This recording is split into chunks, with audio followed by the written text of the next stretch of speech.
you again all for joining me today on how to basically move from your AutoCAD workflow to Revit. A little bit about myself. This is me with the hat over here. I have a Bachelor's of Architecture from University of Florida and also a Master's of Architecture for Florida A&M. I'm a Senior AEC Technical Consultant here at Applied Software, and if anyone ever comes across any questions or issues that you might have with Revit, when you call, you'll talk to myself or one of the other technical specialists from that field. So if you're an architect on the call, you'll get one of us that comes from the architectural background, or a gentleman that comes from MEP or from civil. That's what makes Applied Software so unique. I have 20+ years of AEC experience. I've been a Reviteer for 8 years. For the past 8 years, I'm trying to coin that phrase, Reviteer, for those Mouseketeers out there. I'm a Autodesk certified professional for Revit and also an instructor for Revit and AutoCAD. I've co-authored the BIM execution plan for the University of Central Florida, which was a huge, huge undertaking, and most recently recognized by Autodesk for outstanding service for tips and tricks content on Autodesk Screencast. If you ever want to find information about that, just Google Rick Kramer Screencast. When you do, you'll get something like this in the very first hit through Google, and this is Autodesk's Knowledge Network. This is their version of YouTube, where everything that you want to know about any software in Autodesk can be found. In this case, this goes to my web page on Autodesk's website, and on the bottom right-hand side, you'll see 49 screencasts, and counting actually. When you click on that, you'll get a pop-up where it'll show you just the screencasts of videos that I provide. What's really nice about this is each one of these videos actually comes from questions from clients. So anytime I get a really, really good technical question throughout the week, I'll go ahead and create these screencasts. These are tips and tricks, usually about 3 to 7 minutes long, and they show you how to do a very, very specific thing. I think you'll find it quite informational. Now, let's go ahead and get started. Top challenges on moving from AutoCAD to Revit. So in the meantime, while we're here, everyone has a smartphone, I'm sure, on this phone call. So please download, go ahead, grab your phone, and download the QR code reader from either iTunes or the Google Play Store. Later on in this presentation, I will be demonstrating how you can easily communicate your design intent to your clients. You all are going to love this. So I also wanted to thank you all for joining me today, and I know your time is precious, so I'm going to do something a little bit different this time. Typically our sessions, our PowerPoints are full 1 hour. This time I'm going to have the PowerPoint run about 30 minutes or so. I'll stay afterwards and answer any questions that anyone might have. That way you all can get back to lunch or whatever it is that you're doing. So with that, let's go ahead and get started. If you haven't done so, again, please grab your smartphones and download that QR code reader. You'll see later on how we're going to start to use that. So while you're doing that, I'm going to go ahead and get started. Today's session is going to be broken down into 3 main subjects. Okay? Those subjects are common roadblocks,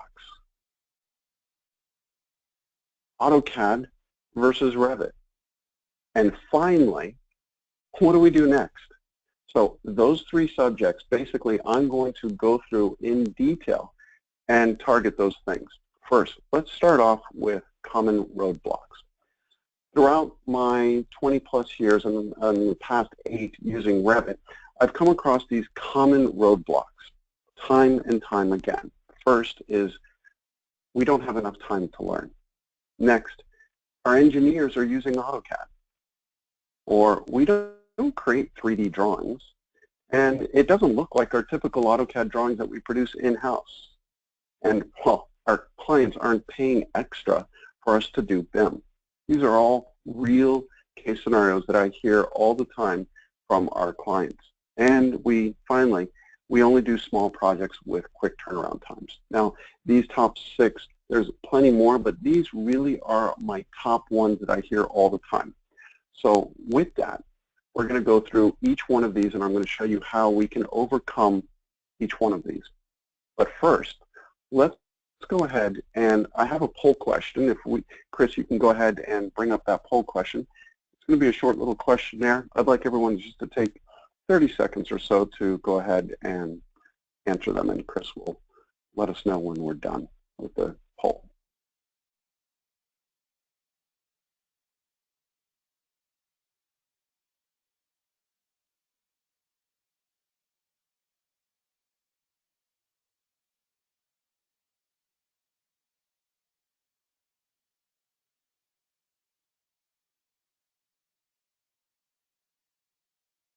Okay, we'll give a couple more seconds for that question. If you are an applied customer, and looks like most of everyone, let's go ahead and maybe 5 more seconds. Good. All right. So it looks like 70% of you are customers, so thank you, and 28% no, and 2% you'd like to.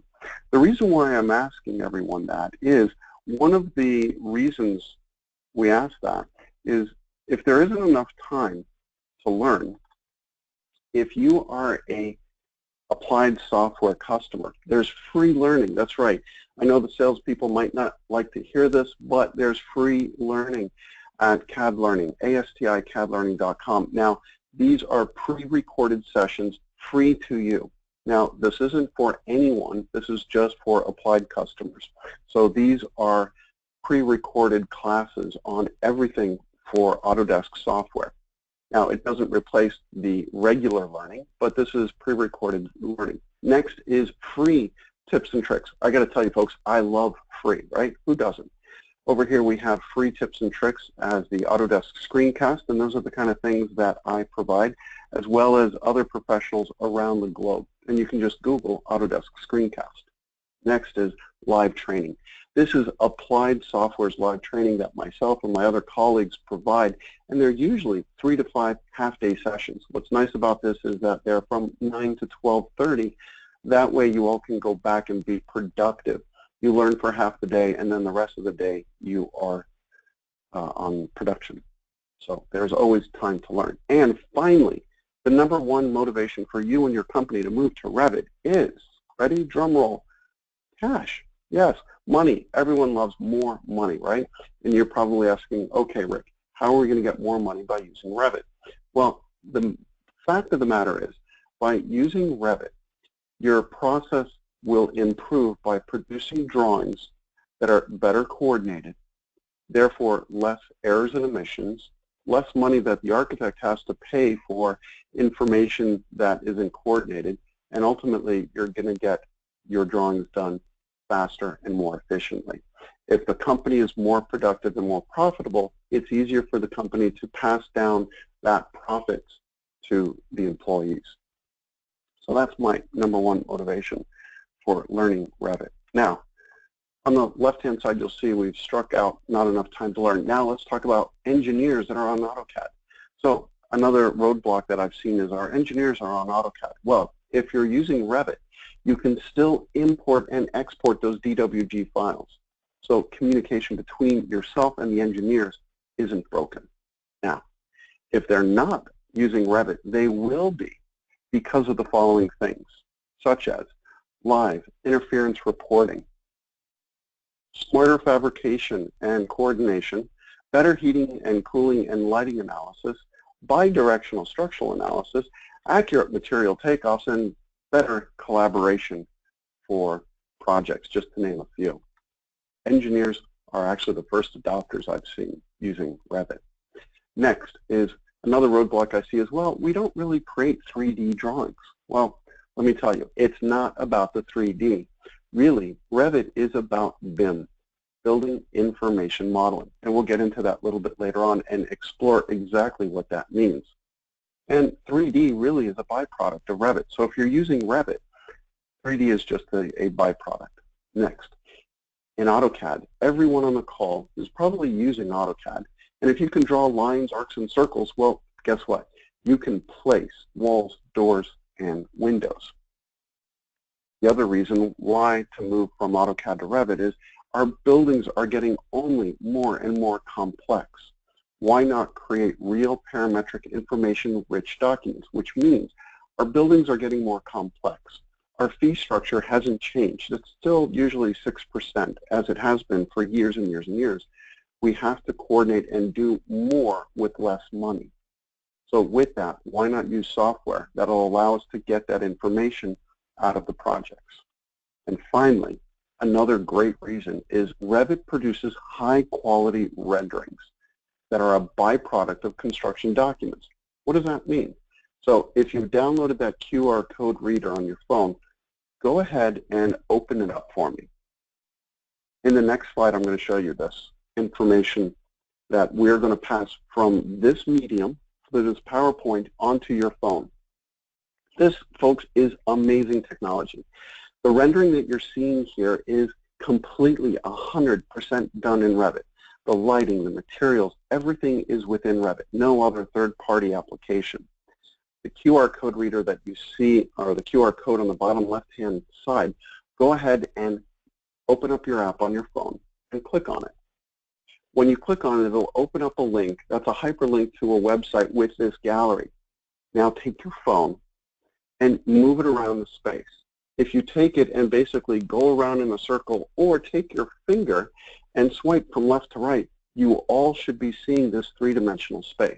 Now, if you happen to have a set of VR Google goggles, you can pick these up for about $25, even on Amazon or your local store such as Ross or Steinmart or Kmart or GameStop. They're about $20. With that, you can look at this space in 3D and immerse yourself in this virtualization. What's nice about this is this means you can communicate your design intent to your clients anywhere, from anywhere to anyone. And basically, they can use their smartphone to visualize a space. This is groundbreaking. This is something you could never dream of doing within AutoCAD. And the nice thing is, this isn't exported out and sent to China. This is all done in-house by the same people that are working on your construction documents. I got to tell you, I'm super, super excited about this. And if you want to learn more about it, I'll be more and more happy to demonstrate this later on. So that is our virtual environment. Next is another roadblock is it doesn't look like our AutoCAD drawings. Well, let me show you. On the left-hand side, this is CAD. And on the right-hand side, this is BIM. So exactly, it doesn't look like our AutoCAD drawings because it's not. On the left-hand side, you have your traditional CAD drawings. And on the right, you're producing a three-dimensional object. So it won't look like your AutoCAD drawings because it's not. But ultimately, when you produce a set of construction documents, those flat drawings that you end up giving to the general contractor can look exactly like your project standards. It's just a matter of setting up your project template for your office. It is doable. Next is our clients aren't paying for us to do BIM.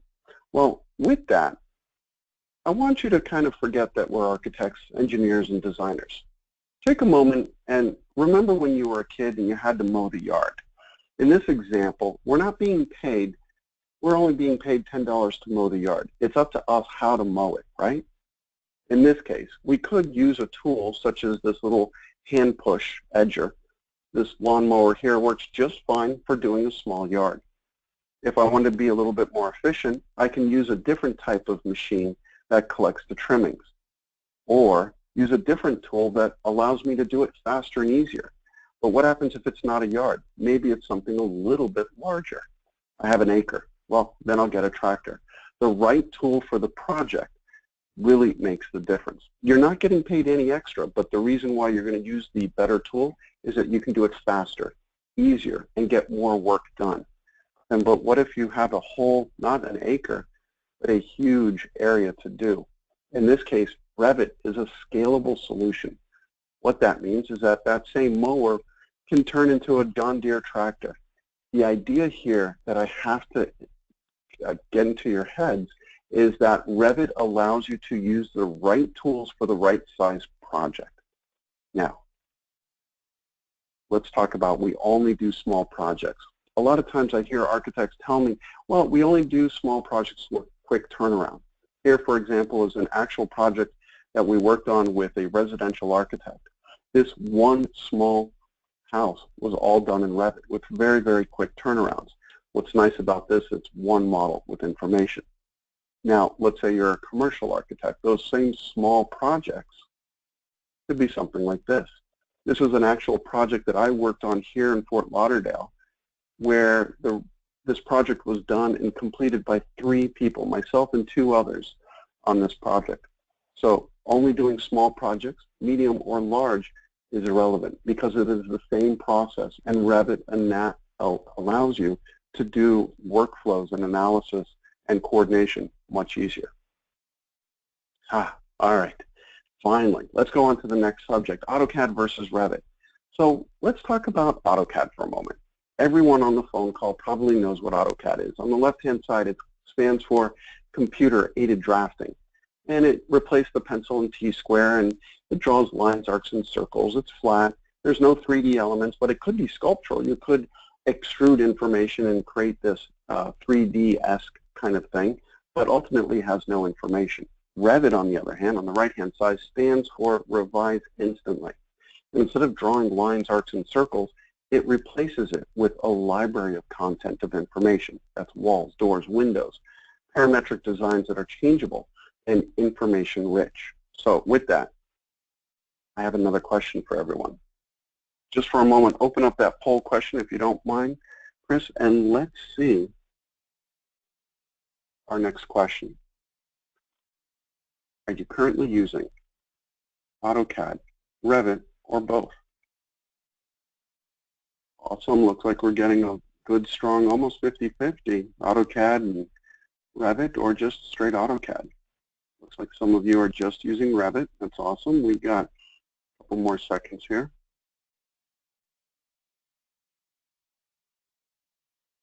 Okay, looks like we got pretty much almost everyone. Give a few more seconds. All right, let's go ahead and close the poll. It looks like we're really split down the middle. Half of you are using just AutoCAD. The other half are using AutoCAD and Revit. With that, I applaud the AutoCAD and Revit users because one of the things that I constantly promote is the fact of using AutoCAD and Revit together. They're both products that can be used in a hybrid solution to creating construction documents. For those of you who are just using AutoCAD, this is the time to move forward in learning Revit. So thank you all for answering that. So let's look at, everyone here knows AutoCAD, and let's take a look at which one is smart. On the left-hand side, we have AutoCAD. Now, in AutoCAD, we can get some information. Now, I know you all are on mute, so you can't answer this, but what does this look like? Well, it's a 2x4 light fixture, right? The information from AutoCAD is just minimal. It tells us what line type it's on or what layer it's on, and that's about it, nothing else. In contrast, for those users who have never seen Revit before, clicking on a light brings up the properties of that light information. It also gives us the voltage. It gives us everything of materials. It gives us the information that we can spec out. And also, the electrical engineers can calculate the electrical loads for that building. We can also do lighting analysis. This one, I ask you, which one's smart? AutoCAD on the left or Revit on the right? Now, at the heart of Revit is what's called change it once. This idea of change it once basically in Revit means that in the center of everything, you have the ability to change one thing in one place, and it'll affect the plans, the elevations, the sections, 3D views, and schedules. In essence, if we had a set of drawings, and for example, this set of drawings here that I'm going to demonstrate how you change it once, if we were to change the information in any one of these 4 areas, these 4 drawings, an elevation, a floor plan, a schedule, or a 3D view, it'll affect all of those views at once. So let's see how that works. I recorded a session of me going through this building and basically doing just that. Let me walk you through that process. I'm zooming in on this workroom. First of all, you'll notice the door 148 doesn't match 143, so that's something I have to keep in mind. Now, in this exercise, I've been requested by the owner to make another door. So there's 2 doors. Now we're going to take a look at all the drawings at once, and you'll see I'm going to take this one door, make modifications to it, and it's going to automatically make these changes everywhere. So here it is in our door schedule as well. Now watch, over here I'm going to move the door just a little bit down south, and you'll see it'll update in the elevation in the 3D. Then I'm going to mirror it along this path over here next to this grid line, making another duplicate door. Not only does it add it in one area, it adds it in all of my areas, including the door schedule. I'll add a door tag to it.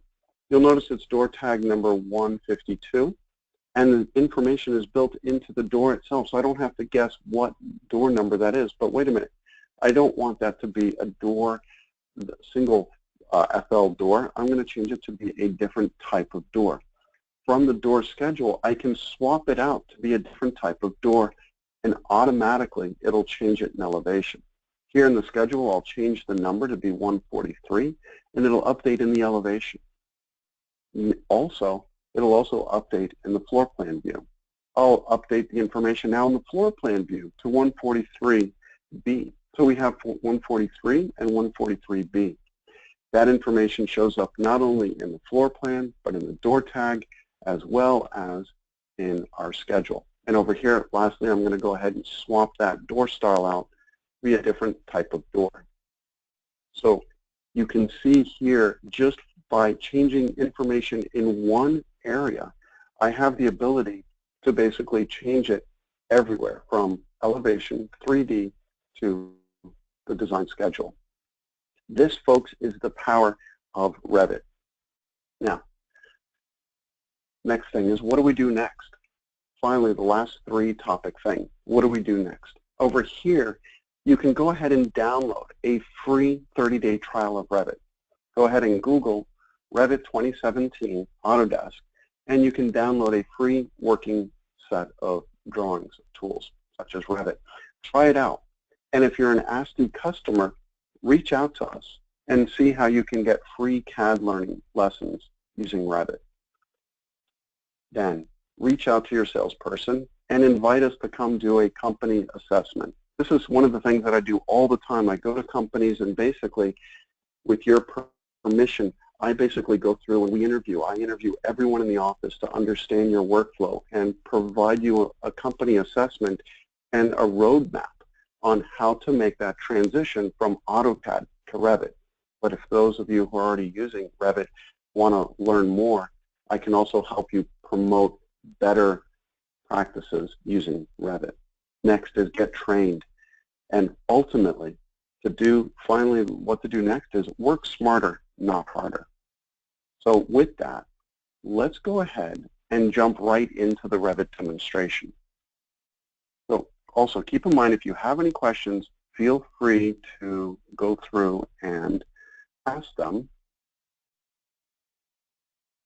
in our comment section. In just a second, I'm going to go ahead and bring in Revit. For those of you who have never seen Revit before, over here we have Revit. Now, in this exercise, what I'm going to do is basically start by going through and opening up the Revit program. For those of you who have never seen it, in this case, you have the ability to create three-dimensional information that's information-rich. You have a starting view, and basically what I'm going to do is I'm simply going to start to draw something as a building. In this case, I'm going to start with a set of what's called reference planes. Next, I'm going to start my schematic design. In this case, what I'm going to do is, instead of laying something out as the designer, I'm going to do what's called an in-place mass. What this means is basically I'm going to go through and create something. Then let's see what this looks like in 3D. I'm going to go ahead and select this and basically have it be a solid. Let's go ahead and finish it. And to determine how high it is, I'm going to go ahead and add these additional levels. Now the levels indicate how many floors they are. And I want you to notice over here on the right-hand side is my project browser. One of the great things about Revit is its organization. Also notice I'm never adding a layer. I'm just drawing in Revit. I'm placing smart information. What I'm doing now is basically going through and adding levels to my drawing. In this case, each floor to floor is going to be 12'6", and as I add them, I want you to notice that they're adding in the project browser over here on the right-hand side. I can take my model over here and start to develop it and say, okay, this is a 6-story building. Now in this case, I want to add some pizzazz to this. So I'm going to come back over here to level 1, and let's say I'm going to go ahead and edit this object. In this case, what I really want to do is do something a little different and carve into it. So I'm going to take this object right over here and carve into my project and basically come through here and have a atrium space and have it lined up there. To see what this looks like so far, we have something like this. You're going to say, great, Rick, I can do this in SketchUp all day long, but in here, this 3-dimensional object, if I click on it, I can basically go through and assign floors to it. I can start to carve this out, and basically at this point, I can now start to build this object in real-world scenarios. So over here, just simply clicking over here, I can create these right here to be floors.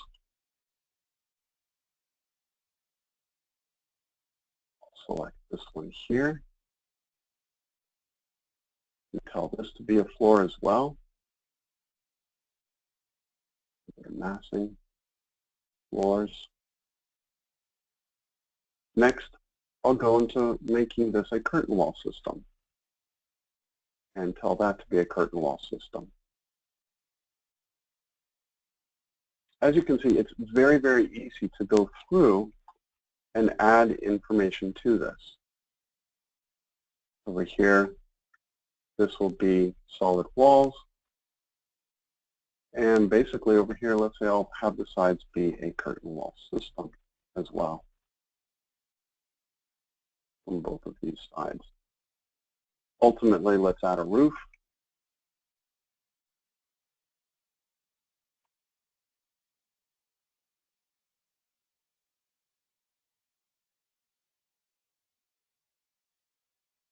And with that, we basically have the start of a really, really nice looking building. Now, if I come over here and start to do some more things, for example, I can understand what this building so far is doing as a square footage. So the information is already there. Plus, by the way, everything so far is creating these construction documents. I have my north, my south, my east elevation.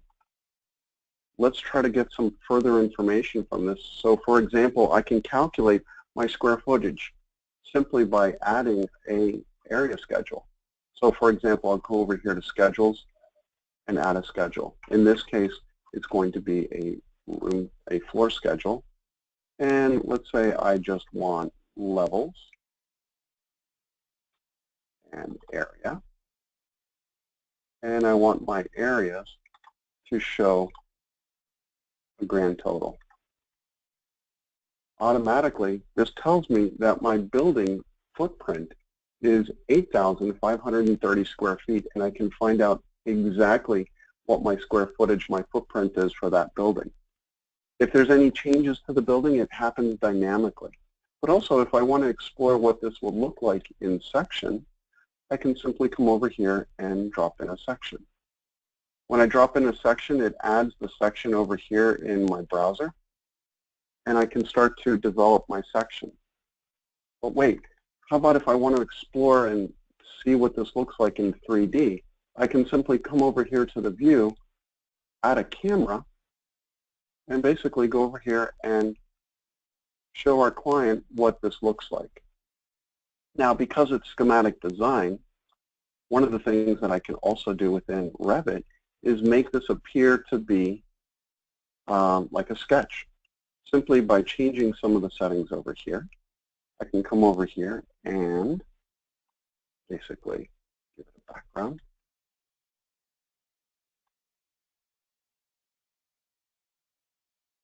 And enable sketches. And basically now if I were to give this to a client, I have the ability to have a dialogue with my client, and this information is just really part of my drawing. The information that I see here with shadow and studies, I can do solar analysis, I can do sun analysis, I can basically do everything that I need to, all within this one application. It's very, very easy to add this information, and then if I need to, I can also simply come back over here and start to add these to sheets. When I go to a new sheet, I have the ability to create a cartoon set just like this. With one click, I've now added a cartoon set. Within all of these drawings right over here are my cartoon set. So now I can produce a cartoon set simply by dragging that drawing and placing it right here. And everything is already coordinated. All my callouts, everything is already included.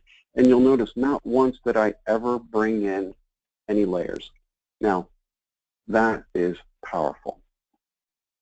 So let me go back into PowerPoint and finish this real quick. As I promised, I'm going to try to keep this at half hour. So let me just go back into the slideshow. I hope you all are enjoying this. I got to tell you, I love Revit. Now, as a recap, you have AutoCAD. That same AutoCAD file that you typically would draw traditionally with a floor plan and then extrude your drawings, your elevations, your north, east, south, west, which everyone does in AutoCAD. That same process and workflow would look something like this in Revit.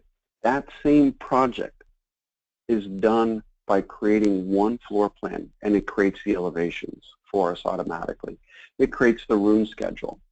It creates the door schedule. It creates every piece of information, and changing it in one place changes it. So lastly, I want to tell you a little story. So last night I'm at dinner with my wife, and my wife says to me, Rick, I know you love Revit, but what is it that makes Revit so different than AutoCAD? And I said, you know what? It dawned on me. It's one truth. In other words, one drawing, one truth. You don't have to worry about, am I in the right elevation that represents my floor plan? It's one drawing. That one drawing has all the information from other views all built into one file, one truth. So with that, finally, we're done. Now, thank you for your time. In the next little exercise, what I'd like to do is if you have any questions or in the comments, please let me know what topics you'd like to see for future webinars. This is your time to help us provide content for you. So if there's something you'd really like to see me do a webinar on, please put it in the comments section, and we'll be happy to address those and do a webinar based on things you want to see. Finally, if you have any questions, please ask them now in the comment section. I'll take a little bit of a break for water. Thank you all. That was today's presentation. For those of you who would like to stay for the full rest of the hour, please stick around, and I'll be more than happy to answer any questions you might have, and I'll do product demonstrations, or if you have general questions, please ask them in the comment section, and Chris will ask me those questions. So thank you all for your time. Yes, Rick, we do have several questions in the pane I would like to read for you, and also encourage everyone to stay on for the survey that's going to pop up at the end, because you want to be entered in that in the drawing for a $25 Amazon gift card giveaway. So don't go away yet. Rick, some of the questions we have here, I will go ahead and read these for you if you're ready. Yep, sure am. Okay, we have a two-parter question here. As a specialty interiors firm, we receive Revit created and exported drawings from the core and shell architects and have issues with the draftsmanship aspect. Looks like families aren't properly joining, etc. How can we work with the architect if we are using Revit to address these issues? This may go back to your point of not expecting Revit to look like AutoCAD.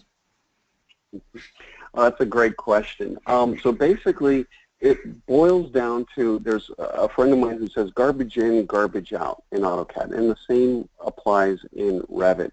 If the drawings don't look exactly like they do in AutoCAD, the thing is, it's about setting up your template and setting up the project to work on those line types. So for example, if you're bringing in that core and shell, Revit has the ability to translate those line types from AutoCAD into Revit line types. Matter of fact, if you go to my screencast, I have a little 8-minute video that shows you the walkthrough of how to clean up your drawings of core and shell drawings from AutoCAD and how to bring them into Revit. That's one of the things actually I teach in my commercial interiors architecture class for interior designers. That's one of the things that we cover right from the beginning. And you can use your AutoCAD drawings from your consultant. So for the architects also that are on the call that receive drawings of background information, whether it's a PDF, a JPEG, or an AutoCAD, you can bring that in, and basically if it's an AutoCAD, it's easier to translate that into line work for Revit, but you can control the line weights in Revit. It just takes a little bit, couple extra steps. So hopefully that answered your question, but it is something that is doable to make it look and clean up correctly. Okay, another question we have here is how can we use Revit to get better detailing? Our production manager has found in the past that they weren't able to achieve that level of detail. We are still able to by drafting in AutoCAD. Okay, great question. So in Revit, you have the ability to draw detail groups. If you were to draw an enlarged plan or an enlarged section of a parapet detail, in Revit there's the same detail component library. So you can draw up in the cant strip, the metal, the framing, the joists, the insulation, everything as two-dimensional information, just as you would in AutoCAD.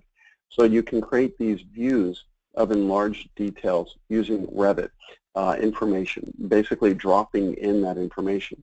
I tend not to over-create things in 3D to create that 3D detail or that detail.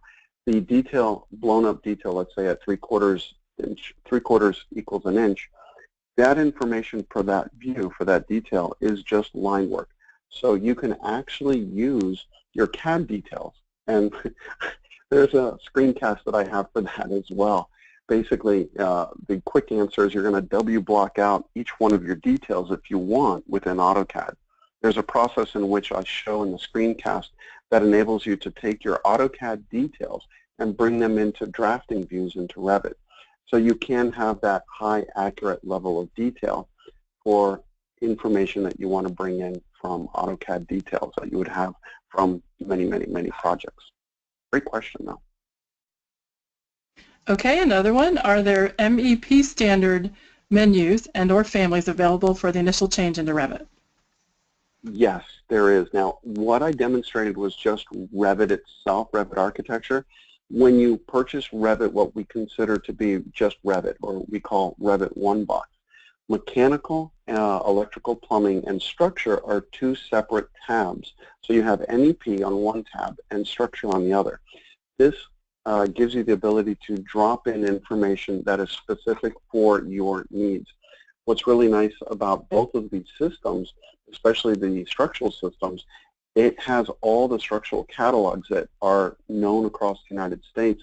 So you're bringing in known structural members that have all the information into it so that you can do all your load analysis.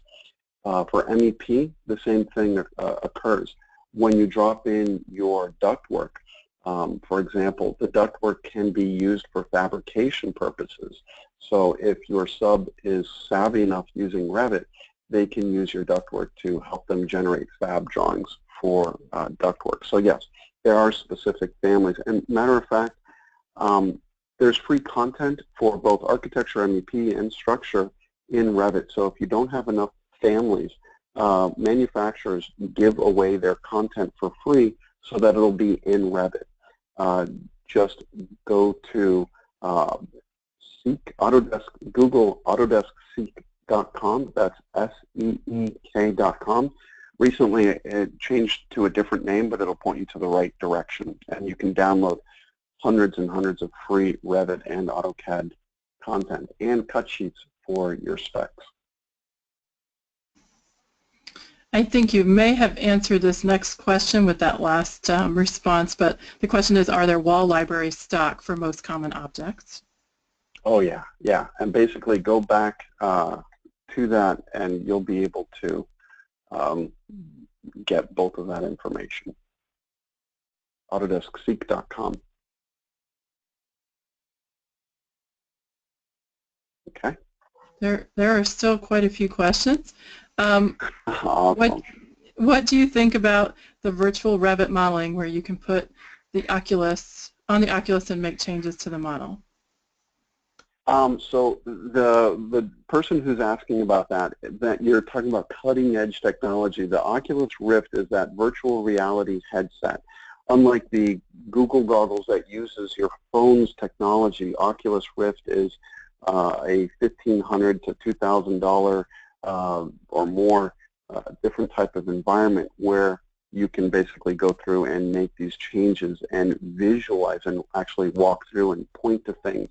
General contractors are doing this already, and it's us architects that are having to play the catch-up game. The technology and the information is changing so quickly that that conversation a year from now is going to be completely different. Definitely keep an eye out on it. I definitely think that is the wave of the future, is virtual reality and AR, augmented reality. And definitely reach out to us afterwards. We have demonstrations and can help you with both of those. So doing renderings and animations are so 80s.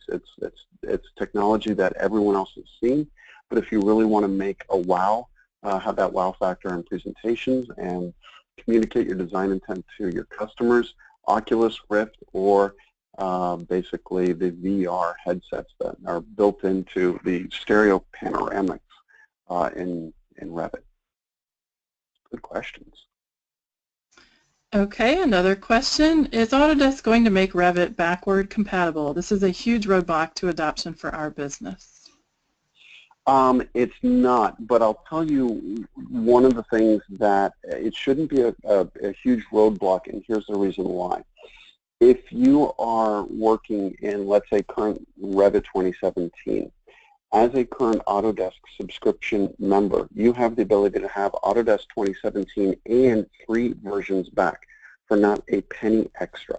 So if you're working with clients, let's say your MEP engineers are stuck in Revit 2016, then, and if they can't upgrade, do your projects in Revit 2016. It would not cause you any extra, and you basically run your projects in 2016 from beginning to end.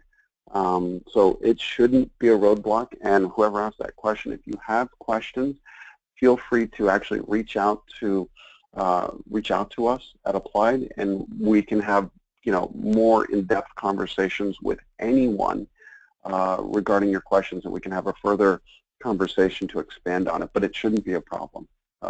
It shouldn't be a roadblock to do it. So, but no, Autodesk is not going to create backwards compatibility in Revit. You can't save down. It's just the nature of the beast, unfortunately. Okay. I work for an electrical contractor. I work with existing files to build a complete system. Would I be able to extract information like the elevations from Revit or utilize the Revit we receive and create my work in that Revit file? So Yes. If I understand correctly, that you're basically bringing in information and you want to see elevations of your equipment, absolutely. If you're an MEP engineer and you're bringing in all of your components and your coolers, your systems, you can have elevations, basically like cut sheets for each individual piece of object, whatever that is, and it's smart. So if there's any changes, it'll update the dimensions, for example, in the elevation sheets. There are so many questions. Where to go? It's awesome. That's right. I have heard that Revit does not work well for residential projects, in particular complicated roof slopes. Is this the case? So, you know, that has been, I'll be quite honest, Revit is geared towards commercial architecture. You know, anyone who's ever worked in residential knows that every building, every house is different. Roofs are one of those things that are very complicated, but in Revit, I showed you an example of a house that we worked on with an architect. And when working with Revit roofs, you have to build them in steps. It's basically you build a little bit at a time and then basically carve one into another and then cut the excess out. There is a process to do it, but Revit roofs for residential can be cumbersome. Now, a lot of times I see architects still on AutoCAD for doing residential, and that's fine. Quite frankly, Revit's strong suit is commercial.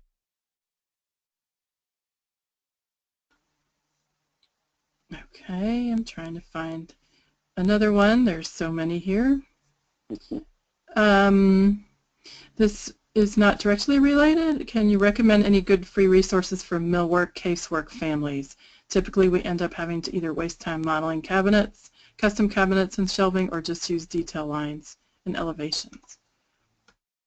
Yeah, because millwork is such a unique, specialized thing, I don't have a recommendation for you. Quite frankly, most of the time, companies that are doing the millwork, interior designers, mostly, you're creating your millwork and it's unique per your project, and so yeah, you're basically going to be reusing and recycling your CAD details or Revit details for that millwork.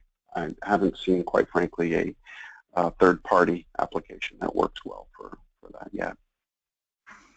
And similar to that, someone had asked for you to give that Revit free library link again. Yes. So resources.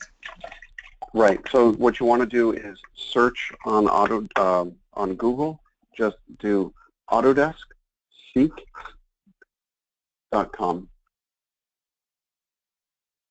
and that'll get you to the new thing that Autodesk is calling it. It was called Autodesk Seek. Question, can you talk about compatibility between Windows 7 and Windows 10 and Revit 2014 and Revit 2017? Okay. Basically, Revit 2017 is not compatible to be installed on earlier versions. It's not supported on anything earlier than Windows 10. If you happen to have Windows 7 installed and you basically installed Revit 2016, 15, 14, 15, 16, or 17 on a Windows 7 machine and you upgrade the computer from Windows 7 to Windows 10, Revit 2017 tends to work, but if you have a clean machine with Revit 2017 and try to install, if you have a clean Windows 10 machine and try to install Revit 2016, it won't work. If you install Revit 2017, it's compatible with Windows 10. It's just not compatible with anything earlier. And someone asked the question if there is a beginning Revit class. If so, how much? Sure. And there is, definitely, right? Our online training. Yeah, yep, and Chris can reach out to you for that. And that's a class that I teach, Revit Essentials. Awesome class. And that basically is a 5 half-day class, and by the end you'll know how to use Revit. Is the square footage gross or net? How do you select? Basically, you have the ability to do both gross or net square footage calculations.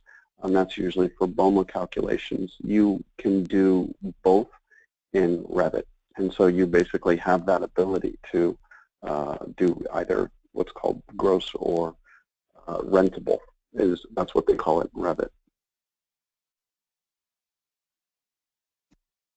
Okay, if back to a kind of an earlier question, if Revit doesn't allow to save down and projects should not be upgraded, will we end up with numerous versions of Revit on every computer? Yeah, no two ways about it. Yes, you will. Basically, most architectural firms will have Revit 2015, 16, and 17, but hard drive space is really cheap. And it's, you know, if you purchase the software for 2017, you can install the previous versions. Most companies, I tend to find, are on Revit 2016, and so really it's 2016 and 17 that you'll end up having to install. And you're absolutely right. If you're on 2016 on a project, for those of you who don't know, you don't want to upgrade your project midstream. So you want to basically stay with 2016 until you're done and you've turned in your set of drawings to the general contractor and you know, the project's already pretty much built. Okay? You start a new project in 2017 on a new project, but don't upgrade midstream. If you do have to upgrade a project, matter of fact, for those who really need to or want to, let's say you're working on Revit 2015 and now you're in Revit 2017, you can do that, but one of the things that we highly recommend is upgrade in incremental in incremental steps. In other words, 2015 upgraded to 2016. In 2016, open it, save it, close it, and audit it. Okay? Do that a couple times. Then once that file is good, then open up 2017 and upgrade that 2016 to 2017. Do not, I can't stress enough, do not go straight from 2015 to 2017. You want to do incremental upgrades. Okay, and I have a question here. Can you create your own custom library of parts? Absolutely. Absolutely. And that custom library of parts, just like in AutoCAD, you store on your server and basically have everyone point to that custom detail library so that you can basically have that be a part of your standards for your office. Great questions, folks. I love it. One question comment, by the way, I do love Revit. As an organization, we just can't seem to allow time to transition to it. Oh, I know. You know, it does take time. You know, for those of you still on the call, listen, Revit is a new software, and like anything, it's going to take some time to learn. The only thing that I can recommend is, you know, you have to find the time, and I know it's hard to do that, but ultimately to be competitive in this market, every firm is going to be on Revit. You know, it's just a matter of time because it's just a more efficient workflow. It's the same paradigm shift that happened when they went from the Mayline to using AutoCAD or DataCAD. It was a big difference. It was a big deal. But then, you know, once everyone started getting off the drafting boards and working on CAD, because I was there, you know, they never went back. So it's just a paradigm shift. And this is a very unique question, so I think we should definitely ask it. Does Revit have a library of details that can be used in shipbuilding, nautical architecture? That would be more custom, Wow. wouldn't it? That would totally be custom. I haven't seen that yet, but I haven't seen the Revit used for shipbuilding yet because it's so unique.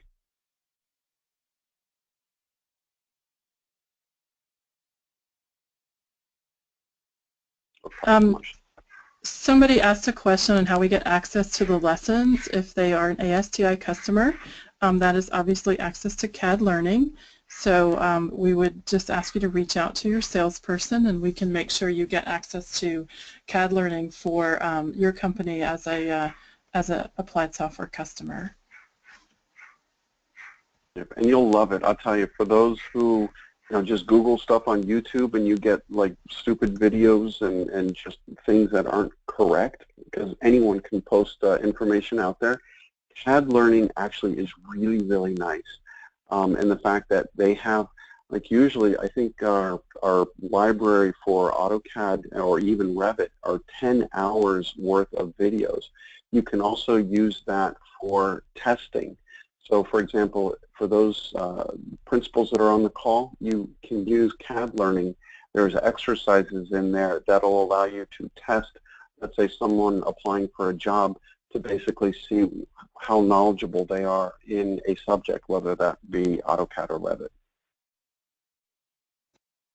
And a question, how do you deal with topography lines and demo contours versus new contours? Okay, that's something that would be in a class. Basically, site topo is something that we cover in one of our classes. And I believe I actually have something on that on my Autodesk screencast of taking existing topo information from a civil engineer into Revit. That's actually one of the things that we cover in one of our classes is cut, fill, demo, proposed, and work.